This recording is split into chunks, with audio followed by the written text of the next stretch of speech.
And that is special because just the history and chronology of the wear. He used to wear these huge belt buckles, and you can see the chips and the dents and just the huge abrasions on the back from his belt. And then, you wouldn't see Jeff Beck without a big cuff on his right hand. Planet Guitar is delighted to welcome today Amelia Walker, Christie's head of private and iconic collections, who is putting on the Jeff Beck auction. Welcome, Amelia. Thanks so much, Paul, for having me. I got you back from LA. Yeah, a little bit jet lagged. It's very strange being 8 hours behind. And I was expecting LA to be sunny and hot, but it was actually pretty similar to London, so pretty chilly, but a great tour. And we were so pleased to be able to show a small selection of Jeff Beck's guitars to those who were able to visit. What was the response?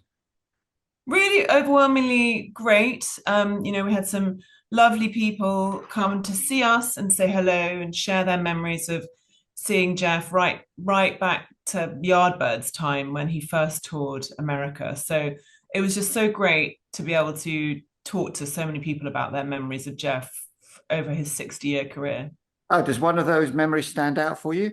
Oh goodness. I mean, it's difficult to pinpoint. I met some photographers, for example, who'd been at the Fillmore West show in San Francisco in 1968 when he went with the Jeff Beck group and had some amazing shots. So, luckily we've managed to connect with these guys, and they're going to share some photographs that we're hoping to use in the catalogue. Cool. How does this auction rate alongside other major guitar auctions that Christie's has done? Well, it's difficult to compare them because each one is so different. The artists themselves are unique. They're unique talents. They've got their own stories. Their different reasons for kind of collecting or not even deliberately collecting, amassing these instruments. But I suppose the one unifying factor is that each of these was played, was loved, whether it was in the studio or at home or live. And most of the time it's because they were looking for a particular sound. And that's no different to Jeff. I suppose the main difference between, say, Jeff Beck and Mark Knopfler or David Gilmour is that these were toured and played hard, and they were really tools. They were used to almost to destruction in some cases.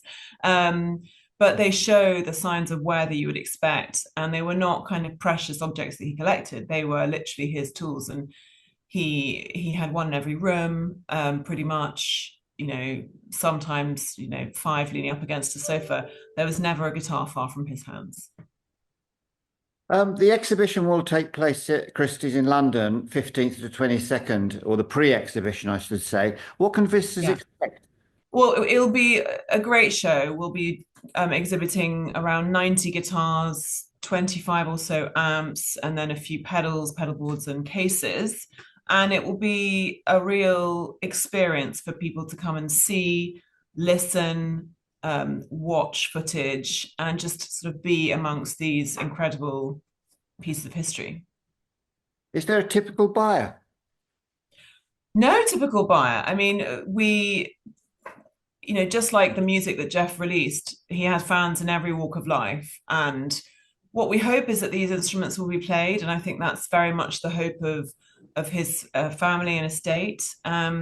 So we see people from all walks of life, young and old, guitarists, professional, amateur, collectors, you name it.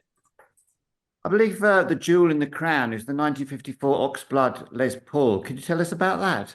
Well, I mean, I'm not sure I need to. I think it's so iconic in its own right. It is obviously the guitar depicted on the cover of his seminal instrumental album, Blow by Blow, 1975. It was one of probably three or four instruments that were actually used to record that album in the studio with George Martin. And I think between that guitar and the sort of what's known as the Telegib, which is the guitar that Seymour Duncan built especially for him, was the sort of favorite guitar that George Martin, really liked in the studio. I think Jeff obviously had a Strat as well, but I think the sound of the Strat was slightly more, not screaming, but slightly stronger for George Martin's ears. So they definitely, it definitely featured heavily on the album. And then, as you know, as your fans will know very well, was toured extensively, really from the days when he bought it in 1972 with Beck, Bogart Neppies, all the way through to 1980, when I think it was still went on the last tour to Japan in the 1970s, when he was touring there and back. I just watched David Bowie's Spiders from Mars, his last show at Hammersmith Odeon for that tour, and that was Jeff Beck playing with him. And was he playing Exactly. guitar there? He was playing that guitar on stage, and actually, it's such a treat to be able to see that footage because it's sort of been hidden from view until last year when the motion picture was re-released, and now you can see Jeff playing. He's using the talk box.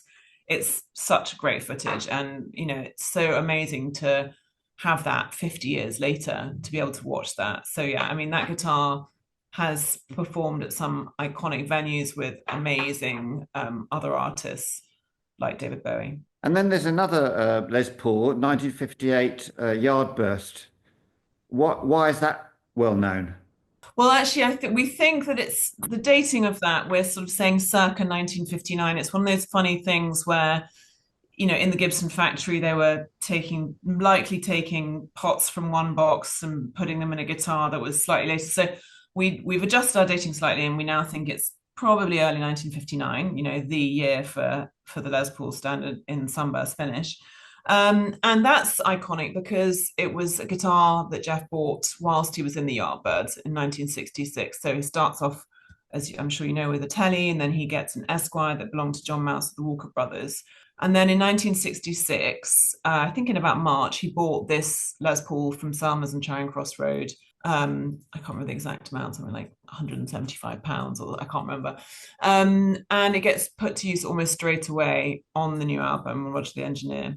I think he records Happening 10 years time ago, and then it goes on tour. And it's sort of, in researching this guitar, it's been a fascinating journey because through photographic archives, you can kind of trace what he does to the guitar through the years. So first of all, he takes off the pickup covers. So then you can see they're double whites. Then he takes off the pick guard. He had black pick guard and black switch strand, takes off those two. So then it's just a sunburst guitar with no pick guard and the double whites exposed. And then I think in sort of some point in late 1967, early 68, just before he founds the Jeff Beck group with Rod Stewart and Ronnie Wood, he actually strips the finish completely to reveal this kind of natural look, this blonde look, which is such a sort of cool look, particularly in black and white photos, which we've been looking at a lot of. And not only that, so those modifications are done, but it also suffers a little bit during its time. So I think it's been broken 3 times, the neck, in quite a relatively short space of time. Once in the Yardbirds, I think Jimmy Page reported, walking into a room and seeing Jeff about to bring it down on somebody's head, and then actually he just smashed on the floor. So the neck got broken. Then another time in the Jeff Beck group, it got broken again, at which point I think the neck was actually replaced. And then it finally got broken a third time in, I think, 1972. And when the guitar was taken to be mended, the headstock actually got replaced. So it's got a later neck and headstock, more sort of L5 style, large headstock with a flower pot inlay. And then at the time, the restorer decided to inlay JB on the third or fourth fret. I can't remember which one it is. I think at that point it had changed so much, and he got the Oxblood, that it sort of got put away. But actually, it was still very much in use, and he was, it was in his studio at home right up until when he passed. So it was always very much a treasured possession. What a journey! Special. What a journey Yeah. story. Then, of course, there's the 1954 Fender Stratocaster. Yeah, that's an amazing, beautiful instrument. I think one of his prized possessions. And he really, I think the date's somewhat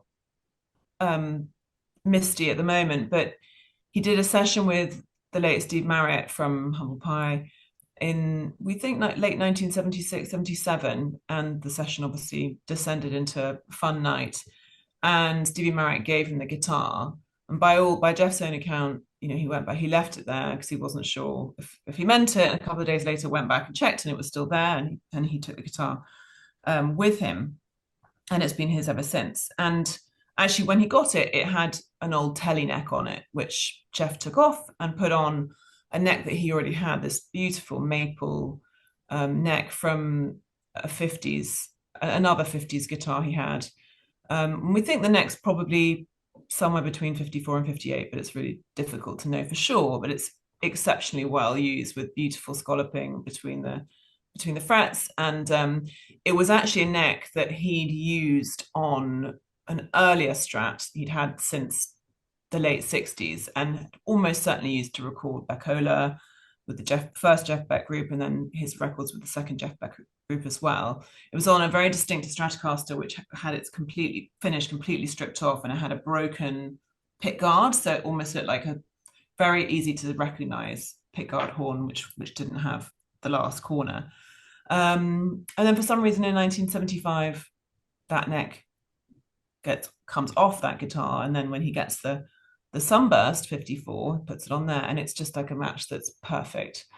And he really loves that guitar. He plays it on There and Back. He tours extensively in the late 1970s, and I think he's quoted as saying, it's beautiful. It should be in a museum. It's my Buddy Holly Strat.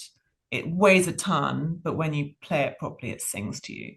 So it was something he really treasured. And then actually, in about 1982, he got a backup reissue Strat because I think he was worried about taking it out on the road too much, and so then the reissue gets used a bit more.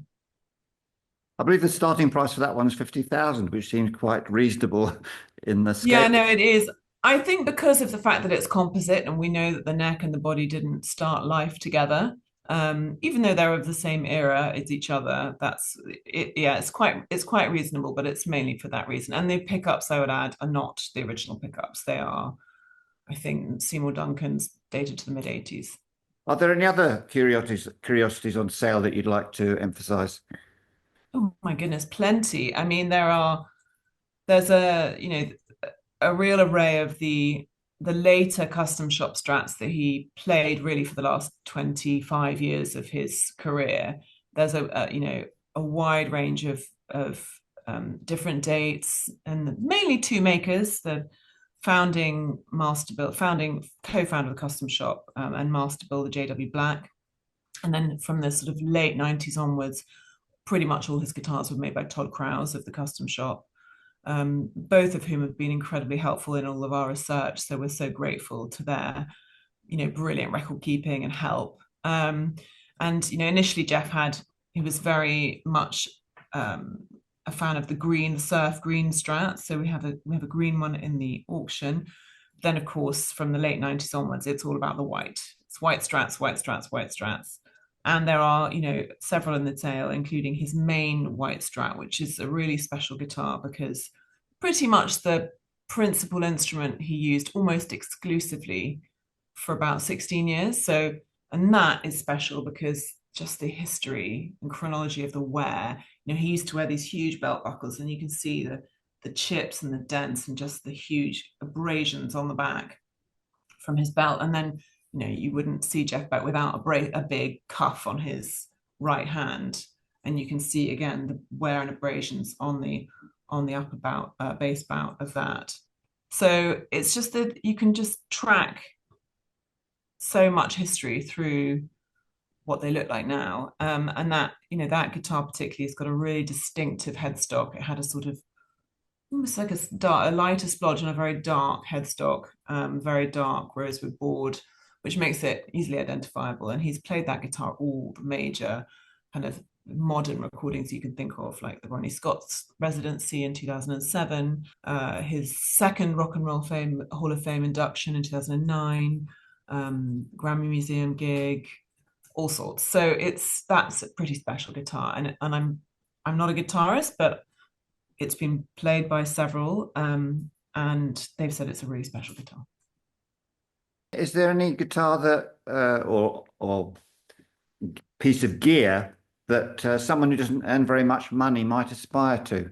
I mean, there are plenty of really reasonably estimated instruments. We're not quite at the point where we can release kind of specifics because we're still finishing the catalog at the moment, but there will be certainly lots of items priced at under £1,000. So I would encourage all of your listeners and watchers to have a look at our website towards the end of next week, where they can, take their time and browse everything. Amelia, you're an absolute mine of information. Thank you so much for thank you so much for your time today. No, you're so welcome. Thank you. And I'm sorry I was late. But yeah, all I would say is I encourage everybody to look at our website towards the end of next week, and there'll be lots of hopefully really interesting stories, great photographs, and come to the exhibition in London where you will be able to sit back and listen to the amazing maestro that was Jeff Beck, and hopefully, get a sense of his magic just by coming and looking at his guitars. Best of luck with the auction. Thank you so much, Paul. Great to talk to you. Thank you.